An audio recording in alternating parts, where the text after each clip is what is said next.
Comment calculer le périmètre d'une figure géométrique? C'est ce que nous allons voir dans un instant.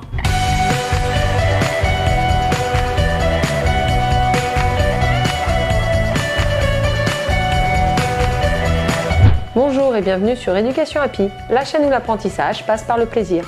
Que vous soyez parents, élèves, professeurs ou tout simplement curieux, vous y trouverez des vidéos reprenant tout le programme de la petite section de maternelle à la classe de seconde. De nouvelles vidéos sont publiées chaque semaine, alors si vous êtes nouveau, n'hésitez pas à vous abonner. Aujourd'hui, nous allons voir comment calculer le périmètre d'une figure géométrique. Alors, c'est quoi un périmètre? Un périmètre, c'est la somme des longueurs de tous les côtés d'une figure. C'est-à-dire, là j'ai dessiné deux figures, que le périmètre de cette figure, c'est la longueur de ça, plus la longueur de ça, plus la longueur de ça, plus celle-là, plus celle-là. Et là, on peut aussi calculer le périmètre de n'importe quelle figure, même si jamais il y a des parties arrondies, c'est-à-dire qu'on n'est pas obligé de calculer le périmètre d'un polygone. Je rappelle qu'un polygone est une figure géométrique fermée composée de lignes brisées, comme celle-là. Maintenant, nous aujourd'hui, on va apprendre à calculer le périmètre de polygones exclusivement. Comment calcule-t-on le périmètre? Alors pour calculer le périmètre, c'est assez simple, il faut additionner toutes les longueurs des côtés de la figure.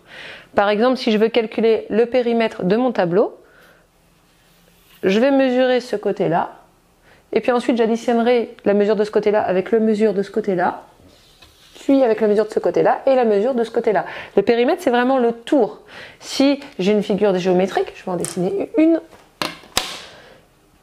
mon périmètre, c'est vraiment la partie extérieure de ma figure géométrique.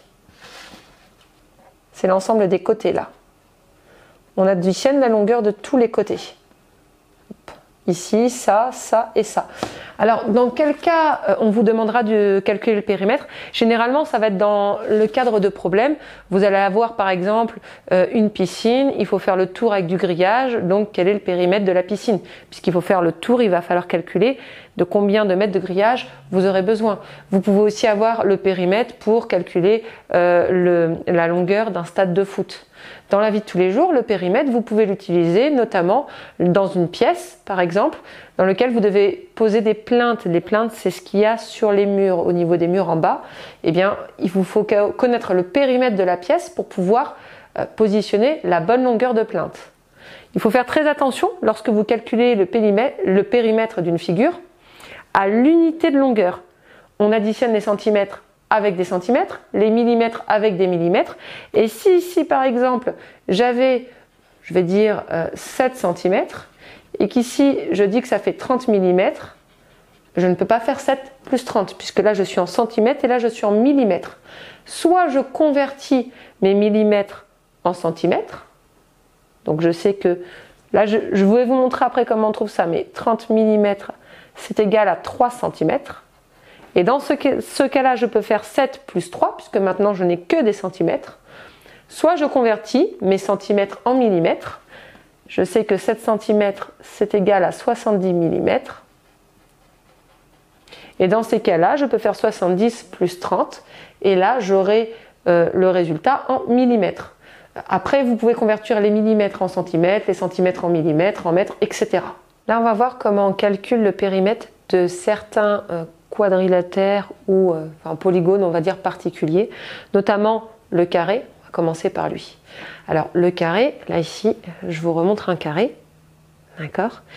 Il a 4 côtés de même longueur. Donc ce côté-là, il fait 7 cm. Celui-là, il fait 7 cm. Là, ça fait 7 cm. Et là, ça fait 7 cm. Pour calculer le périmètre d'un carré, du coup, on fait côté, plus côté, plus côté, plus côté, soit côté 4 fois. Donc pour calculer le périmètre d'un carré, c'est côté plus côté plus côté plus côté, soit côté 4 fois, donc 4 fois le côté, on est d'accord, puisque c'est 4 fois la même longueur. Là, je vous ai dit que mon carré ici faisait 7 cm, donc si je veux calculer le périmètre de ce carré-là, je fais 4 fois 7, ce qui fait 28. Je vous ai dit que c'était des centimètres. Donc le périmètre de ce carré, c'est 28 cm. C'est-à-dire que si jamais je prenais ma règle, je pourrais faire un segment de 28 cm, et bien le segment de 28 cm, et je le découpe, admettons que je découpe, et bien je peux faire le tour de ce carré avec. Comment calculer le périmètre d'un rectangle? Alors là, je vous ai dessiné un rectangle. On sait que le rectangle, il a ses deux côtés opposés, parallèles et de même mesure 2 à 2. C'est-à-dire que ce côté-là, il est égal à ce côté-là en longueur, hein, en mesure, et là, ce côté-là, il a la même mesure que ce côté-là. Ici, j'ai 9 cm, donc plus 4, plus 9, plus 4. Donc son périmètre, c'est ma longueur, plus ma largeur, plus encore ma longueur, plus encore ma largeur. Je peux dire que le périmètre, c'est égal à 2 longueurs, puisque c'est une longueur ici, une longueur ici, donc ça fait 9 fois 2, plus 2 largeurs, c'est-à-dire 4 fois 2. Donc le périmètre du rectangle, c'est égal à la largeur plus la longueur plus la largeur plus la longueur, soit 2 fois la largeur plus 2 fois la longueur, ou encore, on peut aussi dire que c'est égal à la largeur plus la longueur, donc entre parenthèses, hein, que je multiplierai par 2, parce que effectivement, je peux dire que c'est égal à ça plus ça, que je vais multiplier par 2, puisque je l'ai 2 fois. Donc ici, pour calculer le périmètre de ce rectangle, j'ai dit que c'était égal la largeur à 4 cm, donc ça fait 4, plus la longueur, c'était égal à 9 cm, que je vais multiplier par 2. Alors les parenthèses étant prioritaires, je calcule d'abord ce que j'ai dans les parenthèses, ça fait 13 fois 2, ce qui est égal à 26, je rappelle qu'on est en centimètres, hein. Donc mon périmètre, là, le périmètre de mon rectangle est égal à 26 cm. Ce qui veut dire que si jamais je prenais, on va dire, un bout de laine, que je prenais mon bout de laine, je prenais une règle, je coupais 26 cm de longueur, je pourrais faire le tour du rectangle que je viens de vous montrer avec ce bout de laine. On vient de démontrer que le périmètre de ce rectangle est égal à 26 cm. C'est-à-dire que si je fais son tour avec voilà ce bout de laine, eh bien je devrais trouver 26 cm. Donc on va vérifier ça. Je vais découper 26 cm de laine. Donc là je me mets bien sur le 26. Voilà, le 0 c'est ici. Donc je vais découper ma ficelle ici. Et puis normalement, je vais pouvoir faire le tour de mon rectangle. Donc ce que je vais faire pour faire le tour, c'est que je vais utiliser des attaches, des trombones. Comme ça tiendra bien. Et voilà, je vous ai accroché le bout de ficelle autour. Alors je l'ai mis sur le bord. Hein. On voit bien que c'est à peu près, puisque normalement ça devrait se mettre comme ça. Mais vous voyez bien du coup que mon périmètre, le périmètre, c'est-à-dire le contour de ce rectangle, est bien de 26 cm, comme on l'avait dit tout à l'heure, comme on l'avait calculé. C'est ça le périmètre. Pour calculer le périmètre du losange, il suffit de faire côté, plus côté, plus côté, plus côté, soit 4 fois le côté. Alors, là, je vous remontre un losange. Je vous rappelle qu'en fait, le losange, il a ses 4 côtés de même longueur. Comme le carré, hein. La différence entre un losange et un carré, c'est que le carré, il a 4 angles droits. Le losange, lui, n'a pas d'angle droit. Mais par contre, le carré et le losange ont tous les deux leurs 4 côtés de même longueur, de même mesure. Ce qui veut dire qu'ici, j'ai 4 cm. Là, j'ai aussi 4 cm, 4 cm et 4 cm. Donc, son périmètre, son tour, hein, c'est égal à 4 plus 4 plus 4 plus 4, soit 4 fois 4.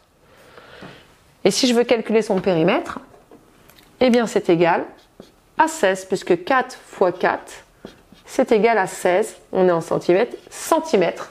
Donc, pour calculer le périmètre des triangles, là, on va commencer par un triangle quelconque. Je rappelle qu'un triangle quelconque est un triangle qui a 3 côtés de 3 longueurs différentes. Donc, c'est le triangle HIJ, qui a une longueur qui fait 8 cm, une autre qui fait 11 cm, et la dernière qui fait 10 cm. Et bien, pour calculer son périmètre, j'additionne les 3 longueurs en faisant bien attention à l'unité de longueur. Là, je suis en centimètres, en centimètres, en centimètres. Donc, je vais pouvoir l'additionner sans avoir besoin de convertir quoi que ce soit. Ce qui veut dire que je peux additionner 8 plus 11 plus 10. Ça me donne 29. Le triangle HIJ a un périmètre de 29 cm. Maintenant, si je veux calculer le périmètre d'un triangle isocèle, Eh bien, je sais déjà, je fais un petit rappel, le triangle isocèle a deux côtés de même longueur. Ici, ce sont les côtés AC et AB qui mesurent tous les deux 10 cm. Donc pour calculer le périmètre d'un triangle isocèle, je prends les deux côtés de même longueur, que du coup je prends 10, que je multiplie par 2 puisque je l'ai deux fois. Donc je fais 10 fois 2 plus 8. Alors 10 fois 2 ça me donne 20, plus 8 ça fait 28. Le périmètre du triangle ABC est donc de 28 cm. Pour calculer le périmètre d'un triangle équilatéral, je rappelle qu'un triangle équilatéral a ses trois côtés de même mesure, c'est-à-dire que le côté EG est égal au côté GF qui est égal au côté FE et ces trois côtés font 8 cm. Donc pour calculer le périmètre de ce triangle, c'est très facile, il suffit de faire 8 cm, donc 8 fois 3. Là, il n'y a même pas besoin de regarder et de convertir les unités de longueur puisque forcément, ce sera 8 cm à chaque fois. Donc je fais 8 fois 3, ça me donne 24 cm.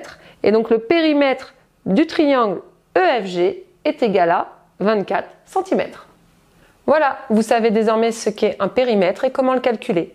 Si vous voulez apprendre à convertir les unités de longueur, n'hésitez pas à regarder ma vidéo sur ce thème. Vous trouverez la fiche pédagogique incluant des exercices efficaces et ludiques en lien dans la description. Et n'oubliez pas, le plus important est d'apprendre dans le plaisir. Je vous dis à très vite pour de nouvelles vidéos et sur le site educationhappy.com.